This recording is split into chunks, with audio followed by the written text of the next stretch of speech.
Bonjour à tous, j'espère que vous allez bien. Je vous emmène aujourd'hui faire une petite expérience pour comparer les niveaux de vide que l'on arrive à obtenir grâce à une machine pipette Bernard, puis grâce à une cuve à vide.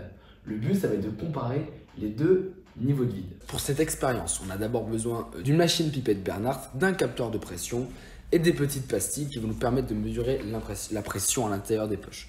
Donc on fait d'abord un test témoin, on vérifie la pression atmosphérique. Ici, on est autour des 1007 millibars. Ensuite, on place la pastille à l'intérieur de la poche. On va essayer de faire un maximum de vide grâce à la pipette à l'intérieur de la poche. Donc, on le voit, la poche se rétracte. Il y a un effet de plaquage. La poche vient se coller au produit. On vient vérifier la pression de la poche à l'aide du capteur de pression et de la pastille. On voit très bien que la pression est passée de 1007 millibars à autour des 215 millibars. Voilà, ça se stabilise à peu près.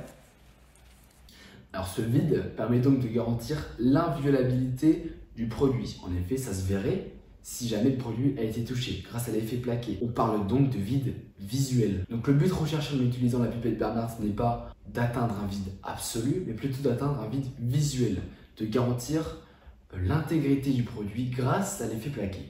Pour la suite de l'expérience, on va faire exactement la même chose avec la cuve à vide. Alors pareil, on place cette petite pastille à l'intérieur de la poche, on met la poche dans la cuve à vide et on va demander à la cuve à vide une pression qui va cette fois jusqu'à 14 millibars. Donc c'est beaucoup plus que ce qu'on peut obtenir au maximum avec une machine pipette. On voit que la poche se rétracte, la soudure s'effectue et on va aller vérifier la pression à l'intérieur de la poche. Donc là, on le voit, on a une pression qui est bien à 14 millibars, donc elle va augmenter un petit peu parce qu'il y a une certaine marge d'erreur quand même. On va se stabiliser, vous allez le voir par la suite, autour des 16 millibars. Donc avec la cuve, on va chercher ici un vide poussé, un vide au cœur du produit, réellement. C'est-à-dire que c'est deux manières de faire qui sont du coup complètement différentes et intéressantes. Avec une pipette, on va plus avoir un vide visuel, un effet de plaquage, on va garantir l'inviolabilité du produit, alors qu'avec une cuve, on va chercher réellement un vide au cœur du produit.